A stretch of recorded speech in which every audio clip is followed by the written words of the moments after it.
Chapter 4.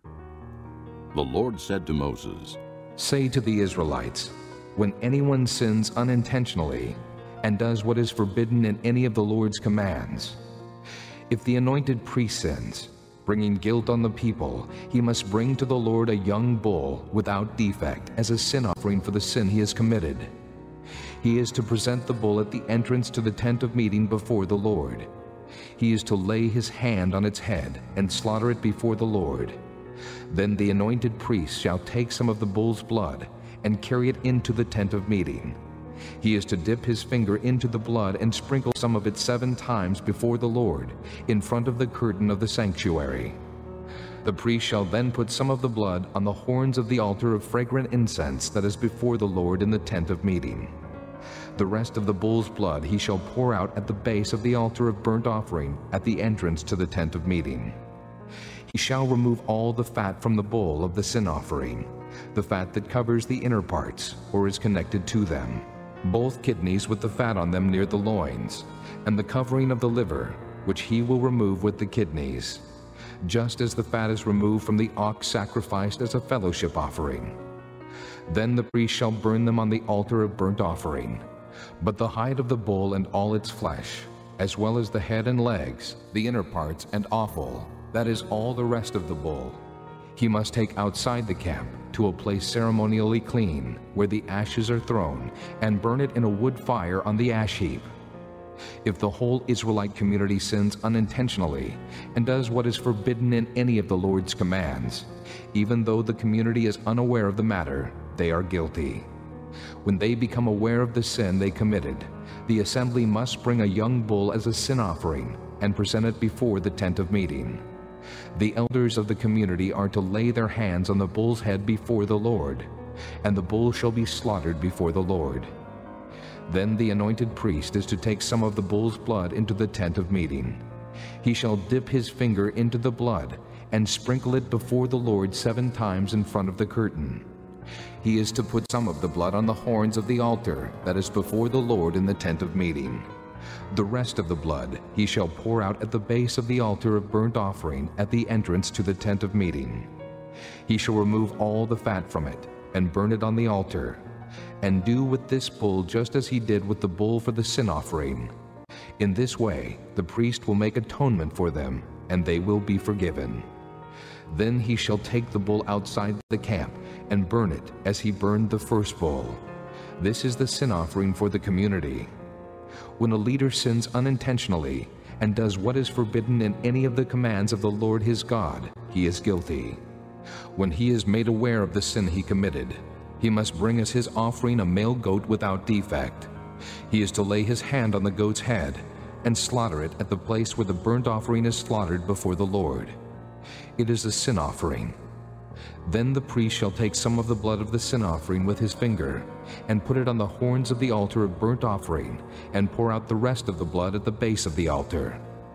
He shall burn all the fat on the altar as he burned the fat of the fellowship offering. In this way the priest will make atonement for the man's sin, and he will be forgiven. If a member of the community sins unintentionally and does what is forbidden in any of the Lord's commands, he is guilty. When he is made aware of the sin he committed, he must bring as his offering for the sin he committed a female goat without defect.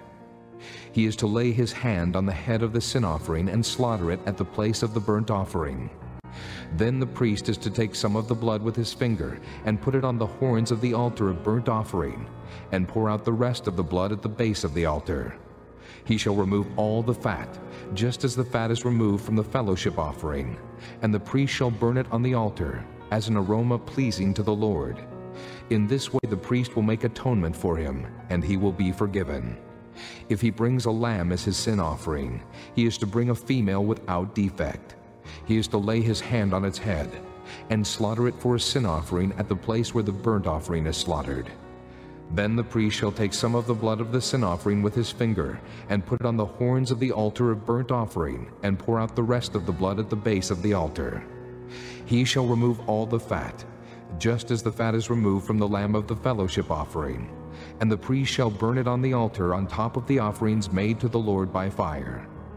In this way the priest will make atonement for him for the sin he has committed, and he will be forgiven. Chapter 5. If a person sins because he does not speak up when he hears a public charge to testify regarding something he has seen or learned about, he will be held responsible. Or if a person touches anything ceremonially unclean, whether the carcasses of unclean wild animals, or of unclean livestock, or of unclean creatures that move along the ground, even though he is unaware of it, he has become unclean and is guilty. Or if he touches human uncleanness, anything that would make him unclean, even though he is unaware of it, when he learns of it, he will be guilty. Or if a person thoughtlessly takes an oath to do anything, whether good or evil, in any matter one might carelessly swear about, even though he is unaware of it, in any case when he learns of it, he will be guilty. When anyone is guilty in any of these ways, he must confess in what way he has sinned, and as a penalty for the sin he has committed, he must bring to the Lord a female lamb or goat from the flock as a sin offering, and the priest shall make atonement for him for his sin. If he cannot afford a lamb, he is to bring 2 doves or 2 young pigeons to the Lord as a penalty for his sin, one for a sin offering and the other for a burnt offering. He is to bring them to the priest, who shall first offer the one for the sin offering.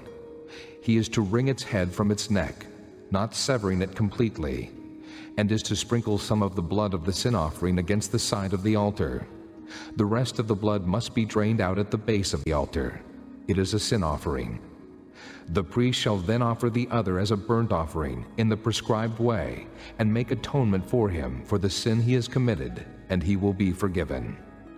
If, however, he cannot afford 2 doves or 2 young pigeons, he is to bring as an offering for his sin 1/10 of an ephah of fine flour for a sin offering. He must not put oil or incense on it, because it is a sin offering. He is to bring it to the priest, who shall take a handful of it as a memorial portion and burn it on the altar on top of the offerings made to the Lord by fire. It is a sin offering. In this way, the priest will make atonement for him for any of these sins he has committed, and he will be forgiven.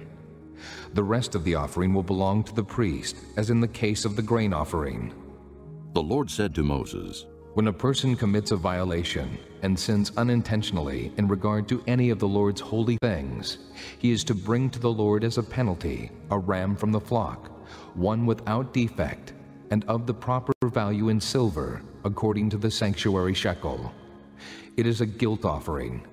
He must make restitution for what he has failed to do in regard to the holy things.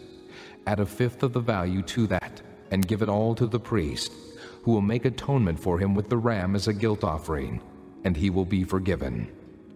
If a person sins and does what is forbidden in any of the Lord's commands, even though he does not know it, he is guilty and will be held responsible. He is to bring to the priest as a guilt offering a ram from the flock, one without defect and of the proper value. In this way the priest will make atonement for him for the wrong he has committed unintentionally, and he will be forgiven. It is a guilt offering. He has been guilty of wrongdoing against the Lord. Immediately after the distress of those days, the sun will be darkened, and the moon will not give its light. The stars will fall from the sky, and the heavenly bodies will be shaken. At that time the sign of the Son of Man will appear in the sky, and all the nations of the earth will mourn. They will see the Son of Man coming on the clouds of the sky with power and great glory. And he will send his angels with a loud trumpet call, and they will gather his elect from the 4 winds, from one end of the heavens to the other. Now, learn this lesson from the fig tree. As soon as its twigs get tender and its leaves come out, you know that summer is near. Even so, when you see all these things, you know that it is near, right at the door. I tell you the truth, this generation will certainly not pass away until all these things have happened. Heaven and earth will pass away, but my words will never pass away. No one knows about that day or hour, not even the angels in heaven, nor the Son, but only the Father. As it was in the days of Noah, so it will be at the coming of the Son of Man. For in the days before the flood, people were eating and drinking, marrying and giving in marriage, up to the day Noah entered the ark, and they knew nothing about what would happen until the flood came and took them all away. That is how it will be at the coming of the Son of Man. 2 men will be in the field. One will be taken, and the other left. 2 women will be grinding with a handmill. One will be taken, and the other left. Therefore, keep watch, because you do not know on what day your Lord will come. But understand this, if the owner of the house had known at what time of night the thief was coming, he would have kept watch and would not have let his house be broken into. So you also must be ready, because the Son of Man will come at an hour when you do not expect him.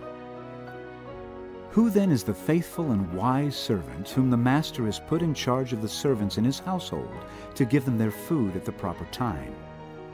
It will be good for that servant whose master finds him doing so when he returns.